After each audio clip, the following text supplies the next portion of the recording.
rozdiel od zvierat trávime my, ľudia, príliš veľa času premýšľaním nad tým, čo sa neodohráva. Sme vo veciach minulých, budúcich a naša myseľ sa v podstate nepretržite túla. Tá jej túlavo spôsobuje, že sme nešťastní. A zvykneme sa nechať unášať stavom naliehavosti a dôležitosti všetkého, čo musíme urobiť a sme zajatí vo vlastnej hlave, ktorá to rieši tak, aby sme my tie veci zvládali, že ide na autopilota. Ale ten nie vždy odčíta naše potreby a to, čo v danom momente skutočne potrebujeme. Mám pre vás skvelý tip na knihu, v ktorej sa dozviete ako na to. Jej názov je príznačný. Život sama pohroma. Ale nemusíte sa obávať, nie je to nejaký katastrofický scenár na to, ako si ešte viac v živote navodiť zložitosti. Práve naopak. Jej autorom je Jon Kabat-Zinn, ktorý priniesol do západného sveta teóriu o mindfulnesse, čiže meditácii všímavosti.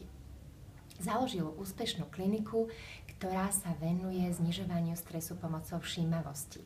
A toto priekopnícke a svetovo uznávané dielo, ktoré je Bibliou o mindfulnesse, o tom všetkom pojednáva. Je tam nazhromaždených 35 rokov praxe z kliniky, z príbehov jej účastníkov, tých kurzov a všetkého, čo s tou témou súvisí.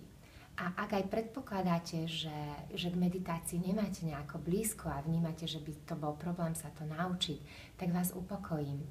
A tá netúlavá myseľ v podstate neznamená, že je prázdna, lebo vyprázdneniu z toho by nás akorát tak bolela hlava. Tá netúlajúca sa myseľ je nehodnotiaca a venovaná pozornosti tomu, čo je pre nás v danom momente dôležité. A to sa potrebujeme učiť, lebo k tomu zvyčajne nemáme prístup.